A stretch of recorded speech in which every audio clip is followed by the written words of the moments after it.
నమస్తే, welcome to BRK business bus. నేను పద్మ. నిన్న మార్కెట్లకు కొత్త ఉత్సాహం, కొత్త అవకాశాలు అయితే కనిపించాయి. మరి ఈ రోజు మార్కెట్ మూడ్, సెప్టెంబర్ కొత్త స్టాక్స్ రంగాలపై దృష్టి పెట్టాల్సిన అవసరం గురించి విశ్లేషించేందుకు మనతో పాటు ఉన్నారు నిపుణులు డాక్టర్ అనిల్ కుమార్ వచ్చు గారు. గుడ్ మార్నింగ్ అండి అనిల్ గారు. ధన్యవాదాలు పద్మ గారు. గుడ్ మార్నింగ్ అందరికీ. అనిల్ గారు, నిన్న 8వ తారీఖున మార్కెట్స్ ఎలా ప్రవర్తించిందనుకోవాలి? సెన్సెక్స్, నిఫ్టీ గెలిచినా నష్టపోయిన రంగాలు కావచ్చు, స్టాక్స్ గురించి సమాచారం ఇవ్వండి. సో నిన్న market more or less flat గానే, ఇంత ఎక్కువగా నెగిటివ్ అయితే క్లోజ్ అవ్వలేదు, బట్ ఫ్లాట్ గా క్లోజ్ అయింది. సో మార్కెట్ నిఫ్టీ చూసుకున్నా కానీ 24,773 దగ్గర ఒక 32 పాయింట్లు పెరిగింది. అలాగే సెన్సెక్స్ కూడా ఒక 76 పాయింట్లు పెరిగి 80,787 దగ్గర క్లోజ్ అయింది. బ్యాంక్ నిఫ్టీ కూడా అంతే, సేమ్ ఫ్లాట్ గానే మోర్ ఆర్ లెస్ 72 పాయింట్లు పెరిగి 54,186. కొంచెం విక్స్ పెరిగింది, 0.53% పెరిగింది, 10.84 దగ్గర.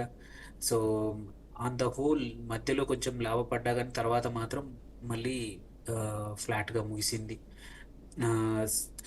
అంటే ఈ కంటిన్యూస్గా నెగిటివ్ నుంచి మాత్రం any small positiveness also positive అన్నట్టు మార్కెట్స్ నిన్న పాజిటివ్గానే ఉండే. సో ఇది ఒక్క రంగమే కాకుండా మల్టిపుల్ నిన్న చూసుకున్నా కానీ నిఫ్టీ ఆటో సెక్టర్ కానివ్వండి, పిఎస్యు బ్యాంక్ కానీ, రియాలిటీ కానీ, కమోడిటీస్ కానీ, మెటల్స్ కానీ, ఇవన్నీ కూడా పాజిటివ్గా క్లోజ్ అయ్యాయి. బ్యాంక్స్, మీడియా మాత్రం ఫ్లాట్గా క్లోజ్ అయ్యాయి. ఒక నిఫ్టీ ఐటీ మాత్రమే నిన్న కొంచెం నెగిటివ్లో ఉండింది. సో ఇది సెక్టర్ వైజ్ చూసుకున్నా సరే. అండ్ కొన్ని స్టాక్స్ చూసుకున్నా కానీ నిన్న టాప్ గెయినర్స్ చూసుకున్నా కానీ కోహాన్స్ లైఫ్ సైన్సెస్ 9.76%, ఒక 3-4 months బ్యాక్ లిస్ట్ అయిన కంపెనీ, డూయింగ్ వెల్. అట్లాగే నిన్న పొద్దున మనం చెప్పాము ఒకటి, గుజరాత్ మినరల్ డెవలప్మెంట్ కార్పొరేషన్ చాలా బాగా ఉందని. నిన్న అనుకున్నట్టే ఒక 6% పెరిగింది నిన్న. సో అట్లాగే భారత్ ఫోర్జ్ 5.82% పెరిగింది. అశోక్ లీలాండ్ కూడా 4.99% పెరిగింది. జేపీ పవర్ కూడా 4.98% పెరిగింది. ఎందుకంటే సో ఇవి టాప్ గెయినర్స్ నిన్న. అండ్ టాప్ లూజర్స్ చూసుకున్న Amber enterprises -4%, EAD Paris sugar stock 4.09%, మళ్ళీ ట్రెంట్ ఒక 3.85% డౌన్ అయింది. గాడ్ఫ్రే ఫిలిప్స్ కూడా అండ్ కోరమండల్ కూడా ఒక 3% తగ్గాయి. సో ఇవి నిన్న మేజర్గా అంటే చూసుకుంటే ఏవైతే టాప్ లూజర్స్ కానివ్వండి అండ్ సెక్టార్స్ కూడా అండి. ఓకే, ఎవరైనా సరే స్టాక్స్ సంబంధించి ఏమైనా డౌట్స్ కనుక అడగాలనుకుంటే కనుక స్క్రీన్ మీద నెంబర్ కనిపిస్తుంది, ఆ నెంబర్కి కాల్ చేసి లైవ్లో అడగవచ్చు. లేదా పర్సనల్గా అడగాలనుకుంటే కనుక అనిల్ గారి పర్సనల్ నెంబర్ కూడా స్క్రీన్ మీద కనిపిస్తుంది, ఆ నెంబర్కి కాల్ చేసి కార్యక్రమం అయిన తర్వాత అడిగినా సరే మీకు పూర్తి వివరాలు చెప్పడం జరుగుతుంది. ఓకే అనిల్ గారు, ఈరోజు మార్నింగ్ అండ్ ఫైరింగ్ న్యూసెస్ కావచ్చు, కార్పొరేట్ హెడ్లైన్స్ కానీ ఏవైనా ఈరోజు మార్కెట్ మూడ్ని ప్రభావితం చేయబోతున్నాయి అనుకోవచ్చు అంటారా? తప్పకుండా అండి. ఒకటి, మనం ఆల్రెడీ ఆప్టిమిజం ఏదైతే ఉందో జిఎస్టీ తగ్గాక దాని యొక్క అంటే ఆప్టిమిజం ఇంకా కంటిన్యూ అవుతా ఉంది. నిన్న అందుకే మార్కెట్ అయితే పడిపోలేదు, బాగానే ఉంది. అండ్ హోప్ఫుల్లీ కొంచెం రియలైజేషన్ ద్వారా ఏ స్టాక్స్ అయితే బెనిఫిట్ పొందుతాయో అండ్ కొన్ని కంపెనీస్ ఏవైతే తగ్గించిన జిఎస్టీని వినియోగదారులకు కూడా అందిస్తామని అనౌన్స్ చేశాయో అట్లాంటి స్టాక్స్ కానివ్వండి, సెక్టర్స్ కానివ్వండి, ఇవాళ మంచి పర్ఫామ్ చేసే అవకాశం ఉంది ఇవాళ కానీ కంటిన్యూస్గా కూడా. అండ్ కొన్ని స్టాక్స్ ఇవాళ చూసుకుంటే అమంతా హెల్త్ కేర్ మంచి రెస్పాన్స్ వచ్చింది. సో దానికి అలాటింగ్ అయిపోయింది, లిస్టింగ్ ఫ్రెంచైజ్ అవుతుంది అది. అట్లాగే కొన్ని కంపెనీస్ ఎక్స్ డివిడెండ్ ఇవాళ నుంచి అంటే డివిడెండ్ రాబోతుంది. ఏషియన్ పెయింట్స్ కానీ, పవర్ గ్రిడ్ కానీ, టాటా పవర్ కానీ, అవన్నీ కూడా. అట్లాగే సో ఇన్ఫ్రా రివ్యూ కూడా జరుగుతుంది ప్రధానమంత్రి గారిది. అండ్ మనం ఇంకా కొన్ని చూసుకుంటే ఏంటంటే కొన్ని మేజర్ థింగ్స్ జరుగుతున్నాయి. మ్యాన్కైండ్ ఫార్మాకు ఒక మంచి phase 1 ట్రయల్ అప్రూవల్ వచ్చింది. ఇట్స్ అ వెరీ గుడ్, ఏమంటారు వాళ్ళకి, ఆటో ఇమ్యూన్ డిసీజెస్కి. సో ఎవరికైనా షార్ట్ టర్మ్ మంచి గెయిన్ కావాలనుకుంటే మాత్రం it looks good mankind pharma ఒకటి. అట్లాగే ఇంకొకటి ఏంటంటే స్విగ్గీ కూడా మల్టిపుల్ ఏజెన్సీస్ బై రేటింగ్ ఇచ్చాయి ఆఫ్టర్ సమ్ టైమ్. సో ఎవరైనా షార్ట్ టర్మ్లో మూమెంటం స్మాల్ గెయిన్స్ పొందాలనుకుంటే మాత్రం Swiggy is looking very good అండి ఇప్పుడు. అట్లాగే కొన్ని స్టాక్స్ లైక్ ఏవైతే ఎఫెక్ట్ అయ్యాయో, గాడ్ఫ్రే ఫిలిప్స్ ఏదైతే సిగరెట్ మ్యానుఫ్యాక్చర్ ఉందో అది మాత్రం ఎవరైనా ఉంటే ఎగ్జిట్ అవ్వడం బెటర్. ఎందుకంటే దాన్ని 40% సిగరెట్స్ పైన ట్యాక్స్ వేశారు. అండ్ ఏవైతే రాష్ట్రాలు ఈ జిఎస్టీ తగ్గడం వల్ల నష్టపోతున్నాయో వాటికి ఇట్లాంటి సిన్ ట్యాక్స్ వేసి ఆ డబ్బుల్ని ఈ రాష్ట్రాలకు అందిస్తామని సెంట్రల్ గవర్నమెంట్ చెప్పింది కాబట్టి సో కొన్ని రోజులు ఈ సిగరెట్ కానీ 40% ఉన్న వాటికి, ఎందుకంటే కన్జంప్షన్ తగ్గొచ్చు, ఒక 1 or 2 క్వార్టర్స్ వాళ్ళు మళ్ళీ పికప్ అవ్వాలంటే టైం పట్టొచ్చు. మీకు షార్ట్ టర్మ్ వ్యూ ఉంటే మాత్రం వాటిని ఎంటర్ కాకపోవడం, ఎంటర్ అయితే ఎగ్జిట్ అయ్యి వేరే ఆపర్చునిటీస్ ఎక్కడైతే మంచి సెక్టర్లో ఉన్నాయో వాటిలో చూసుకుంటే జనరల్గా మంచిదన్నమాట. ఆ, ఇంకా కొన్ని చూసుకుంటే ఇంకొకటి ఏంటంటే వేదాంత ఏదైతే ఉందో జేపీ అసోసియేట్స్, జయప్రకాష్ అసోసియేట్స్ యొక్క ని బిడ్ చేయడానికి 12,505 కోట్లుగా టాప్ బిడ్డర్గా వచ్చింది. సో ఇది వేదాంతకి మంచిదే అక్విజిషన్ చేయడం వల్ల. సో అదొకటి. అండ్ ఈవెన్ స్పైస్ జెట్ కూడా లాస్ నియర్లీ 234 కోట్ల లాస్ ప్రకటించింది Q1కి. But at the same time ఈ ఏదైతే మళ్ళీ రికవరీ చేయబోతున్నామో ఈ ఈ క్వార్టర్లో క్వైట్ అ ఫ్యూ ప్లేన్స్ తీసుకొస్తున్నామని చెప్పింది. సో ఇది. అండ్ విక్రమ్ సోలార్ రీసెంట్గా లిస్ట్ అయిన కంపెనీ, దీనికి కూడా ఒక 336 మెగావాట్ల సోలార్ మాడ్యూల్ కన్స్ట్రక్షన్ ఎల్ఎన్టీ దగ్గర నుంచి ఆర్డర్ వచ్చింది. అదాని పవర్ కూడా భూటాన్లో ఫస్ట్ టైం ఒక హైడ్రో పవర్ 570 మెగావాట్ది పెట్టబోతోంది. రీసెంట్ మన Q1లో కూడా అదాని పవర్ చెప్పినట్టు మేము హైడ్రో పవర్లో ఎంటర్ అవుతున్నామన్నారు. ఇది వాళ్ళ ఫస్ట్ ప్రాజెక్ట్ భూటాన్ది. హోప్ఫుల్లీ ఇంకా ముందుకు వెళ్తారేమో. సో ఇది కొన్ని మేజర్ ఏమంటారు హెడ్లైన్స్ అండ్ కార్పొరేట్ హెడ్లైన్స్ ఇవ్వాలండి. ఓకే. అంతర్జాతీయ మార్కెట్లు నిన్న రాత్రి ఎలా ముగిశాయి? ఇండియన్ మార్కెట్పై వాటి ప్రభావం ఏ విధంగా ఉందనుకోవచ్చు అంటారు? ఆ, అంతర్జాతీయ మార్కెట్లలో చూసుకుంటే ఫస్ట్ ఇవాళ మార్నింగ్ మొదలైన ఏషియన్ మార్కెట్స్ చూద్దాం. ఏషియన్ మార్కెట్స్ చూస్తే ఏదైతే హాంకాంగ్ మార్కెట్ అయితే 1% అబోవ్ పెరిగింది. 270 పాయింట్లు పెరిగి 25,900 దగ్గర ముగిసింది. నడుస్తూ ఉంది, ఇంకా నడుస్తూ ఉంది. అట్లాగే నిక్కీ జపాన్ కానీ అది కూడా ఒక 0.6% పెరిగింది. సౌత్ కొరియన్ మార్కెట్ కూడా 0.46% పెరిగింది. ఆస్ట్రేలియన్ మార్కెట్ మాత్రం ఒక 0.67% డౌన్ ఉంది. యూరోపియన్ మార్కెట్స్ నిన్న ఆన్ ద హోల్ పాజిటివ్గా మంచిగానే ముగిశాయి. వెదర్ జర్మనీలో కానివ్వండి 0.89% పెరిగింది. యూకేలో లండన్లో కూడా ఫిట్సీ 0.14% పెరిగింది. మన ప్యారిస్లో కూడా CAC 40 ఏదైతే ఉందో 0.78% పెరిగింది. అండ్ మోస్ట్ ఇంపార్టెంట్లీ నిన్న జాబ్స్ డేటా, వేరే డేటా యూఎస్లో వచ్చాయి. ఆ డేటాని అంత నెగిటివ్గా రాకపోవడం అనేది కూడా మార్కెట్స్ చీరప్ చేశాయి. అందుకే యుఎస్ మళ్ళోసారి లైఫ్ టైం హైకి టచ్ అయింది.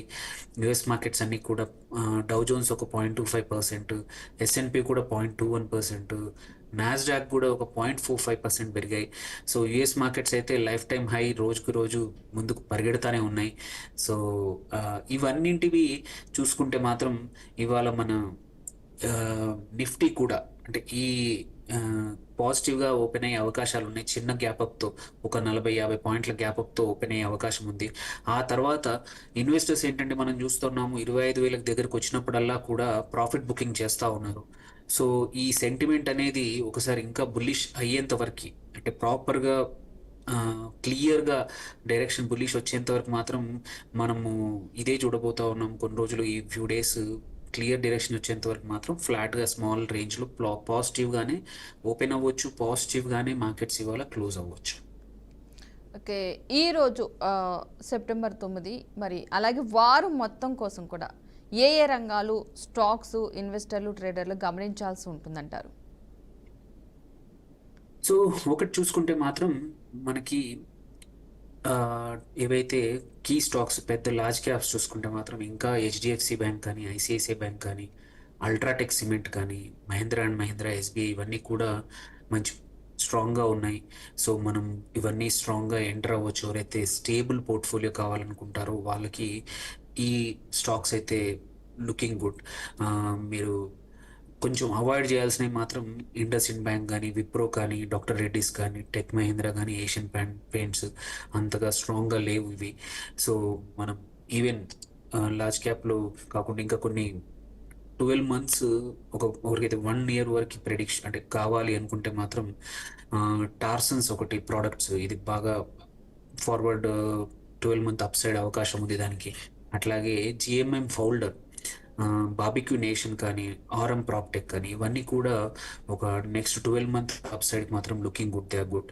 అట్లాగే మనం చూసుకుంటే ఆహ్, మంచి పెర్ఫార్మెన్స్ ఇచ్చిన మ్యాంగ్లూర్ రిఫైనరీ కానియండి, నువోకో విస్టాస్ కానియండి, Jinka logistics one of the good stock. So ఇది కూడా సూపర్ ఏపీఎస్ గ్రోత్ ఇచ్చింది. దేవ్యాని ఇంటర్నేషనల్, అది కొంచెం దేవ్యాని ఇంటర్నేషనల్ కొంచెం ఎక్స్‌పోర్ట్ ఓరియెంటెడ్, కొంచెం ఆగొచ్చు. బట్ పూనావాలా ఫిన్కార్ప్ కానీ ఇవన్నీ బాగా పెర్ఫార్మ్ చేశాయి. సో అండ్ కొంచెం అవాయిడ్ చేయాల్సినవి మాత్రం ఆల్రెడీ చెప్పాను. స్పైస్ జెట్ లాసెస్‌లో ఉంది. కొంచెం దూరంగా ఉంటే మంచిది. ఉత్కర్ష్ స్మాల్ ఫైనాన్స్ కానీ, మ్యాక్స్ ఎస్టేట్స్ కానీ, century textiles and KNR constructions ఇవన్నీ కొంచెం దూరంగా ఉంటే మంచిది. సో ఇంకా కొన్ని stocks for medium to long term చూసుకుంటే ఆబ్వియస్లీ చాలా రోజులు చెప్తా ఉన్నాను. Sudarshan chemicals is very strong. Annual revenue growth forward మంచి గైడెన్స్ ఇచ్చింది company. PTC industries, Lloyds metals and energy, Mahindra life spaces and Inox wind. So ఇవన్నీ కూడా మంచి యాన్యువల్ రెవెన్యూ గ్రోత్ బాగా ఇచ్చాయి అండ్ స్ట్రాంగ్గా పర్ఫామ్ చేసే అవకాశాలు ఉన్నాయి. సో ఇవి కొన్ని ఏమంటారు స్టాక్స్. వీటితో పాటు నిన్న కొన్ని గెయిన్ అయిన కంపెనీస్ కూడా మంచి మొమెంటం ఉంది. ఎవరికైతే మొమెంటం షార్ట్ టర్మ్‌లో మొమెంటంలో ఎంటర్ అయ్యి ఎగ్జిట్ అవ్వాలనుకునే వాళ్ళకి ఈ కొన్ని చెప్తాను. అవి వచ్చేసి కుహాన్స్ లైఫ్ సైన్సెస్ ఆల్రెడీ స్ట్రాంగ్‌గా గెయిన్ అయింది. నిన్న హై వాల్యూమ్స్‌తో గెయిన్ అయింది. వాల్యూమ్స్ బాగా ఉన్నాయి. ఓన్లీ వాల్యూమ్స్ లేకుండా గెయిన్ అయితే మనం కొంచెం జాగ్రత్త పడాలి. కానీ వాల్యూమ్స్ బాగా ఉన్నాయి, స్ట్రాంగ్‌గా ఉన్నాయి కాబట్టి వీ కెన్ ఇంకా కొన్ని రోజుల స్ట్రీమ్ ఉంది దీంట్లో కుహాన్స్ life sciences.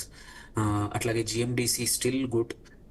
Gujarat mineral development corporation ఇంకా అవ్వలేదు, ఇంకా కొంచెం స్కోప్ ఉంది. అండ్ నేను ఒక కాలర్ కూడా అడిగినప్పుడు చెప్పాము 555 వరకు వెళ్ళొచ్చు. సో అదొక స్ట్రాంగ్ ఉంది. భారత్ ఫోర్జ్ కానీ, అశోక్ లీలాండ్ కూడా ఆఫ్టర్ లాంగ్ టైం మళ్ళీ వచ్చింది, బాగా పర్ఫామ్ చేసే అవకాశాలు ఉన్నాయి. జేపీ పవర్ కూడా అండ్ జేఎం ఫైనాన్షియల్స్ ఇంకొక స్ట్రాంగ్, అంటే స్ట్రాంగ్ స్టాక్.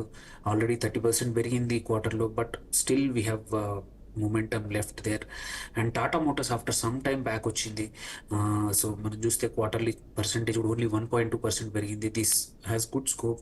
ఎవరైతే చాలా రోజు నుంచి వెయిట్ చేస్తున్నారో దీంట్లో ఎంటర్ అవ్వచ్చు. అంటే బజాజ్ ఆటో కూడా అంతే. ఇది కూడా చాలా రోజుల నుంచి తర్వాత స్టార్ట్ అయింది ఈ వీక్, ఈ ఫ్యూ డేస్ జిఎస్టీ తర్వాత. ఇంకా స్కోప్ చాలా ఉంది దీనికి. And IDBI bank after some time came back again. So నిన్న 3.83% పెరిగింది. Still good stock to enter. So ఇవి కొన్ని స్టాక్స్ అండి. కొన్ని కాకపోతే ఏంటంటే కొన్ని వాటిల్లో టెక్ స్టాక్స్లో మాత్రం ఇంకా ఇప్పటికైతే స్ట్రాంగ్ మొమెంటం కనబడట్లేదు. బట్ ఎవరైతే లాంగ్ టర్మ్కి మంచి లో పిఈ రేషియో దగ్గర వర్కౌట్ అవుతున్నాయి ఇప్పుడు. షూర్గా ఇప్పుడు యూఎస్లో ఏదైతే మార్కెట్ అయితే బాగా ఏదైతే నడుస్తూ ఉందో ఎప్పుడైనా సరే టర్న్ అవ్వచ్చు. ఏవైతే కంపెనీస్ వాటిలో మేము ఏఐ అడాప్ట్ చేసుకొని కొత్తగా కంపెనీస్కి సర్వ్ చేయబోతున్నాం అని చెప్పిన కొన్ని కంపెనీస్, ఇన్ఫోసిస్ లాంటి వాటిలో స్లోగా అక్యుములేట్ కూడా చేసుకోవచ్చు. ఓకే ఓకే అనిల్ గారు, ఇప్పుడు ఒక స్మాల్, ఈ నెలలో ఇంకా వాచ్ చేయాల్సింది ఏంటి అసలు? అంటే సెక్టరల్ ట్రైనింగ్స్ కావచ్చు, ఫెస్టివల్ లింక్డ్ ఆపర్చునిటీస్ కావచ్చు. సో ఒకటి ఏంటంటే సెక్టోరల్ చూసుకుందాం. సెక్టోరల్ చూసుకుంటే నేను ఈ వీక్లో నిన్న కూడా చెప్పాను, సెక్టోరల్ రొటేషన్ ఇంపార్టెంట్ అప్పుడప్పుడు. ఇప్పుడు కరెంట్గా పోస్ట్ జిఎస్టీ దీనివల్ల మనం చూడాల్సింది ఏంటంటే ఆటోమొబైల్స్, ఆటో కాంపోనెంట్స్ కొంచెం ఎక్కువగా అలొకేట్ చేసుకుంటే మంచిది కొంచెం మన పోర్ట్ఫోలియోలో. దాని తర్వాత బ్యాంకింగ్ అండ్ ఫైనాన్స్ కానీ, సిమెంట్ అండ్ కన్స్ట్రక్షన్స్ కానీ, కెమికల్స్ అండ్ పెట్రోకెమికల్స్, ఇవి అండ్ కన్జ్యూమర్ డ్యూరబుల్స్ కూడా యాడ్ చేసుకోవచ్చు. అండ్ డైవర్సిఫైడ్ కన్జ్యూమర్ సర్వీసెస్ ఏవైనా వీటిని అండ్ మన దాంతోపాటు ఫర్టిలైజర్స్ ఒకటి ఈ టైంలో. మెటల్స్ అండ్ మైనింగ్స్ కూడా మనం ఆల్రెడీ చూస్తూ ఉన్నాము. ఈ month will be good for ఈ వీటిల్కి. ఎఫ్ఎంసీజీ మనం ఆల్రెడీ అది by default. So and retailing ఇంకొకటి మిస్ కాకూడదు ఏంటంటే, రీటైల్లో కూడా క్వైట్ అ ఫ్యూ స్టాక్స్. ఈ దీపావళి పండుగల season, consumption season, even rural consumption కూడా పెరిగే అవకాశం ఉంది వర్షాల తర్వాత, మాన్సూన్స్ తర్వాత. ఇవి చూసుకోవాల్సిందే. అండ్ అట్లాగే స్టేట్ గవర్నమెంట్స్ కూడా ఎవరికైతే మంచి ఆర్డర్స్ ఇస్తున్నాయో ఆ కంపెనీస్, కన్స్ట్రక్షన్ కంపెనీస్ కానివ్వండి, ఇన్ఫ్రా కంపెనీస్, అవి కూడా చూడాలి. అండ్ కొన్ని అప్కమింగ్ ఐపీఓస్ మాత్రం చాలా రాబోతా ఉన్నాయి. వాటిని మనము కొంచెం ఇన్వెస్టర్స్ కొంచెం క్యాప్చర్ చేసుకోవచ్చు. లిస్టింగ్ గెయిన్స్ కోసమే కావచ్చు. అండ్ మంచి స్టాక్, మంచి కొన్ని అందులో అన్ని రకాల కంపెనీస్ ఉన్నాయి. అట్లని చెప్పి ర్యాండమ్గా వచ్చిన ప్రతి ఒక్క ఐపీఓలో పేరు లేని కంపెనీలో ప్లీజ్ పెట్టొద్దు. కొంచెం స్టడీ చేయండి. నమ్మకం లేకపోతే, డౌట్ ఉంటే వదిలేయండి తప్ప ప్రతి కంపెనీలో మాత్రం ప్రతి ఎస్ఎంఈలో మంచిగా పర్ఫార్మెన్స్ అయిందని రీసెంట్గా వేరే వాళ్ళు చెప్పారని మాత్రం జస్ట్ ఎంటర్ కావద్దు. And corporate dividends, bonus activity చాలా యాక్టివ్గా ఉంది. వాటిని చూసుకుంటూ ఉండాలి. ఎఫ్ఐఎస్ ఇంకా నెగిటివ్గానే ఉన్నారు. నిన్న ఒక్కరోజు కూడా 2000+ నెట్ అమ్మారు. సో వీటిని ఇన్వెస్టర్స్ చూస్తూ ఉండాలి. సో ఇప్పుడు ఇప్పుడు చూసుకుంటే దగ్గర దగ్గర నిఫ్టీకి 24,900 దగ్గర స్ట్రాంగ్ రెసిస్టెన్స్ కనబడతా ఉంది. అది బ్రేక్ అయితే మాత్రం వీ కెన్ సీ కొంచెం బుల్లిష్నెస్ కనబడవచ్చు మార్కెట్కి. సో ఏంటంటే ఈ 24,500 నుంచి 25,000 రేంజ్లోనే నిఫ్టీ చాలా రోజుల నుంచి మనము ఇక్కడే ఉన్నాము. ఒకసారి ఈ స్మాల్ రేంజ్ బ్రేక్ అయితే మాత్రం మనం ముందుకు పరిగెత్తచ్చు. బ్యాంక్ నిఫ్టీ కూడా అంతే, సెన్సెక్స్ కూడా అంతే. మిడ్ అండ్ స్మాల్ క్యాప్స్ కూడా బాగా పర్ఫామ్ చేస్తూ ఉన్నాయి, ఇండెక్స్లు కూడా. సో వాటిని ట్రాక్ చేసుకోవచ్చు. అక్కడ కొంచెం మంచి ఆపర్చునిటీస్ కనబడుతున్నాయి మిడ్ అండ్ స్మాల్ క్యాప్ స్పేస్లో. అండ్ ఇప్పుడు పండుగల టైము, హోప్ఫుల్లీ మన September 22 ఏదైతుందో ఆ రోజు నుంచి కొత్త జిఎస్టీ రెజిమ్ చేంజ్ కనబడతాయి. దాని ఎఫెక్ట్ కూడా కనబడే అవకాశాలు ఉన్నాయి. అండ్ మాన్సూన్ చివరికి వచ్చింది. సో అండ్ డైరెక్ట్ ట్యాక్స్ కూడా అప్డేట్స్ జరగబోతున్నాయి. అండ్ గవర్నమెంట్ కూడా, ఐటీ డిపార్ట్మెంట్ కూడా క్విక్గా మన ఏవైతే ఫైల్డ్ ఇన్కమ్ ట్యాక్సెస్ ఉన్నాయో సార్ట్ అవుట్ చేసి కావాల్సిన రిఫండ్స్ కూడా ఇస్తూ ఉంది. యూజువల్లీ ఇట్లాంటివి ఏంటంటే ఈ టైంలో చాలామంది కూడా రిఫండ్ క్లెయిమ్ చేసుకుంటారు. దీనికి యూజువల్లీ కన్జంప్షన్ స్టాక్స్ ఏవైతే ఉన్నాయో అవి మంచి బెనిఫిట్ అవుతాయి, ఎందుకంటే దసరా దీపావళి సీజన్ కాబట్టి. సో జనరల్గా సెప్టెంబర్ వచ్చేసి కొంచెం వొలటిలిటీ ఎక్కువగా ఉండొచ్చు జనరల్గా హిస్టారికల్లీ. సో అందుకోసమే క్యాపిటల్ని ప్రిజర్వ్ చేస్తూ మంచి ఆపర్చునిటీస్, క్వాలిటీ స్టాక్స్ ఉంటే మాత్రం ఎంటర్ అవుతూ ఉండాలి. Stock rotation is very important, నేను ఇంతకుముందే చెప్పినట్టు.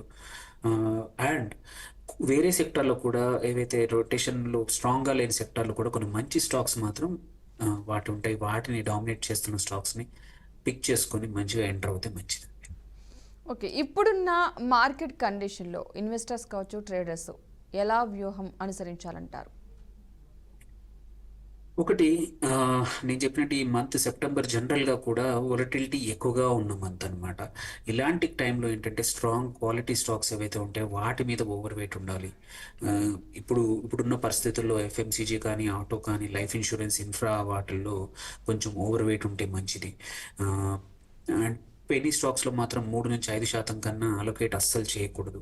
It is a good time to get tempted. చాలా ఇప్పుడు మనం చూసుకుంటే కూడా మల్టిపుల్ కంపెనీస్, చిన్న చిన్న కంపెనీస్ కూడా పర్ఫామ్ చేస్తూ ఉంటాయి ఆర్ సడన్గా గ్రో అవుతూ ఉంటాయి. వెదర్ ఇట్ ఈస్ నిజంగానే దాని పర్ఫార్మెన్సా లేకపోతే సంబడి ఈస్ ప్లేయింగ్గా మనకు తెలియదు. అలాంటప్పుడు కొంచెం జాగ్రత్తగా ఉండాలి. అండ్ ఎవరికైతే ఇన్వెస్టర్స్కి ఐడియా లేదో వాళ్ళు స్టిల్ ఎస్ఐపి ద్వారా డిసిప్లిన్డ్గా ఎంటర్ అవ్వడం, ఇన్వెస్ట్ చేయడం చాలా మంచిది. అండ్ ఐపీఓస్ మాత్రం చాలా వస్తున్నాయి. వీటిని కొంచెం జాగ్రత్తగా, ఫ్రెంజీకి ఎవరో చెప్పారని యూట్యూబ్లోనూ ఎవరో ఏదో వీడియోస్ చేశారని మాత్రం తొందరగా టెంప్ట్ అవ్వద్దు. It could be a trap. చాలా మటుకు చూసాం కొన్ని స్టాక్స్ ఐపీఓ ద్వారా వచ్చేసి అక్కడే ఉండిపోతున్నాయి 1 year తర్వాత కూడా. ఐపీఓ ముందు సడన్గా ఫైనాన్షియల్స్ బాగా కనిపిస్తాయి, బట్ ఐపీఓ తర్వాత Q1, Q2, Q3 రిజల్ట్ చూసుకుంటా పోతా ఉంటే మాత్రం అనుకున్నట్టు పర్ఫామ్ చేయవు. సో అందుకోసమే ఇన్వెస్టర్స్ తొందరపడద్దు. అన్ని ఐపీఓలో ఏది దొరికితే అది, తెలియకపోతే ఊరుకోవడం బెటర్. క్యాపిటల్ ప్రిజర్వ్ చేసుకుని క్వాలిటీ స్టాక్స్లో తక్కువ గ్రోత్ అయినా అక్కడ ఉండడం బెటర్ తప్పించి క్విక్ గెయిన్స్ కోసం ట్రాప్ అవ్వద్దు, టెంప్ట్ అవ్వద్దు. ఇవి కొన్ని అంటే ఇన్వెస్టర్స్ ఈ టైంలో చూడాల్సింది. అండ్ షార్ట్ టర్మ్ ట్రేడర్స్ మాత్రం టెక్నికల్ కన్ఫర్మేషన్ చూసుకొని మర్చిపోవద్దు, టెంప్ట్ అవ్వద్దు. వాటిని చూసుకొని చేసుకోవడం బెటర్ అండి. ఓకే అనిల్ గారు, ఈ రోజు పెట్టుబడిదారులకు మీరు ఇచ్చే ముఖ్యమైన సూచనలు, సలహాలు ఏంటి? సో మనం చూసుకుంటే ఏంటంటే డిసిప్లిన్, పేషెన్స్ ఇవి ఎప్పుడు మర్చిపోకూడదు. ఇవి రాసి పెట్టుకోవాలి. ఏ ట్రేడర్ అయినా, ఎవరైనా, ఇన్వెస్టర్ అయినా సరే మన పర్పస్ ఏంటో మనం ఎప్పుడు గుర్తుపెట్టుకోవాలి. మార్కెట్కి ఎందుకు వచ్చాము, దానికి తగ్గట్టే మనం ఒక ప్లాన్ వేసుకొని మార్కెట్లో ఎటువంటి ర్యాలీ జరిగినా నష్టం జరిగినా టెంప్ట్ అవ్వకుండా ఎవరైతే స్ట్రాంగ్గా ఉంటారో దే ఆర్ ద వన్స్ సంవత్సరాల తరబడి మార్కెట్లో నిలబడగలుగుతారు. ఎందుకంటే మార్కెట్లో రోజు ఏదో ఒకటి జరుగుతూ ఉంటుంది, ఏదో ఒకటి యాక్షన్ జరుగుతూ ఉంటుంది, ఏదో ఒక న్యూస్ వస్తూ ఉంటుంది. బట్ స్టిల్ మీకు మీరు అనుకున్న సెక్టార్లే కానీ మీరు అనుకున్న స్టాక్స్ మీద కన్విక్షన్ ఉందనుకోండి, కన్విక్షన్ బ్యాక్డ్ బై డేటా. ఏదో ర్యాండమ్గా నాకు ఇది నచ్చింది, స్టాక్ ఇంతకుముందు బాగా పర్ఫామ్ చేసిందనే కాకుండా మీకు ఒక డేటా కానీ ఆర్ కన్జంప్షన్ డేటా కానీ ఏదో ఒక డేటా దాని మీద మీరు ఒక కన్విక్షన్ తీసుకుంటే ఏంటంటే మీరు ఎప్పుడు కూడా ఒకటో రెండు కొన్ని రోజులు నష్టాల్లో ఉండొచ్చు కానీ బట్ లాంగ్ టర్మ్లో మాత్రం ఎప్పుడు పాజిటివ్గా ఉండే అవకాశం ఉంది. ఆ, మీరు వాల్యూమ్స్ అనేది ఇంపార్టెంట్ థింగ్ చాలా మిస్ అవుతారు. ఏంటంటే ప్రైస్ వస్తుంది బట్ వాల్యూమ్స్ లేకుండా వస్తే మాత్రం అది ట్రాప్ అని అర్థం చేసుకోవాలి. సో అదొకటి. అండ్ సెక్టర్ ఒకటే సెక్టర్తో స్టిక్ అవ్వకుండా సెక్టర్ రొటేషన్ చేస్తూ ఉండాలి సీజనల్గా కానీ ఆర్ సైక్లికల్గా ఏదైతే సెక్టర్స్ బాగా పర్ఫామ్ చేస్తున్నాయో ఎంటర్ అవ్వండి. ఎగ్జాంపుల్ ఇప్పుడు షుగర్ స్టాక్స్ లుకింగ్ గుడ్, ఎందుకంటే ఇథనాల్ కి పర్మిషన్ ఇచ్చింది గవర్నమెంట్. సో అన్ని వాటితో ఇథనాల్ చేయొచ్చు అని చెప్పింది. సో ఆ స్పేస్లో ఉన్న 4-5 స్టాక్స్ ఏవైతే ఉన్నాయో వాటిలో ఇవి ఇప్పుడు good time to enter now. అట్లాగే ఈ సీజన్లో ఆటో కానీ ఎఫ్ఎంసీజీ ఏవైతే ఉన్నాయో వాటిని కూడా ఓవర్ వెయిట్ చేసుకోవాలి ఈ టైంలో. సో అండ్ ఇంపార్టెంట్ ఏంటంటే రిస్క్ కంట్రోల్స్, ఇవన్నీ ఎంత ఇంపార్టెంటో రిస్క్ మనం ఎంత తీసుకోగలుగుతామనే కంట్రోల్స్ జాగ్రత్తగా తీసుకుంటే ఇబ్బంది లేకుండా ఆ, మనం మంచి లాభాలు పొందొచ్చు. అండ్ ఈ టైంలోనే చాలామంది ఏంటంటే ప్రైవేట్ ప్లేస్మెంట్ అనే స్కామ్స్ వస్తున్నాయి, వాటికి కొంచెం దూరంగా ఉండండి. వాట్సాప్ ద్వారా మేము మీకు ఐపీఓలో తక్కువ రేట్కి ఇప్పిస్తామని చాలామంది నష్టపోతున్నారు. ఈ వారంలో నేను తెలిసి 4-5 ఇన్వెస్టర్స్ ఒక్కొక్కరు 20-50 లక్షల వరకు నష్టపోయారు. ఆ తర్వాత మన దగ్గరికి వస్తే లాభం లేదు. ఇది ఎందుకంటే ముందే జాగ్రత్తగా ఉండాలి. డీమ్యాట్ లేకుండా ప్రాపర్గా బుక్ బిల్డింగ్తో తప్ప ఐపీఓలో ప్రైవేట్ ప్లేస్మెంట్ అనే ఆప్షన్ లేదు. అది ఓన్లీ ఇన్స్టిట్యూషన్స్కి.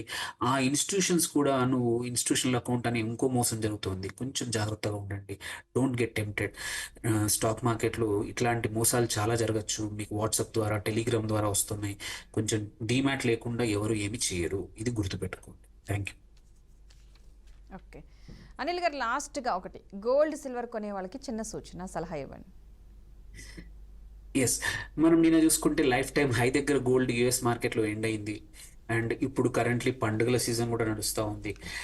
గోల్డ్ ఇంకా ముందుకు వెళ్ళే అవకాశం ఉంది. అండ్ బోత్ లాంగ్ టర్మ్కి మాత్రం అంటే 3-6 నెలలు చూసుకుంటే మాత్రం రెండు కూడా పాజిటివ్ డైరెక్షన్లో ఉన్నాయి. మనకు డబ్బులు ఉన్నప్పుడల్లా కొంచెం అక్యుములేట్ చేసుకోవడం బెటర్. సిల్వర్ కూడా ఈ సంవత్సరానికి 1,40,000 నుంచి 1,50,000 వరకు కిలో జరగచ్చు, టచ్ అవ్వచ్చు. అండ్ లాంగ్ టర్మ్ సిల్వర్కి మచ్ మోర్ బుల్లిష్నెస్గా ఉంది. సో ఒక 2 years to 3 yearsలో 4 లక్షలైనా will not be surprise, because అంత తొందరగా సిల్వర్ ప్రొడక్షన్ ఇంప్రూవ్ అయ్యే అవకాశం లేదు. బంగారం అయితే మనం చూస్తూ ఉన్నాము, ఎందుకంటే లాట్ ఆఫ్ సెంట్రల్ బ్యాంక్స్ అన్ని కూడా షిఫ్ట్ అవుతూ ఉన్నాయి.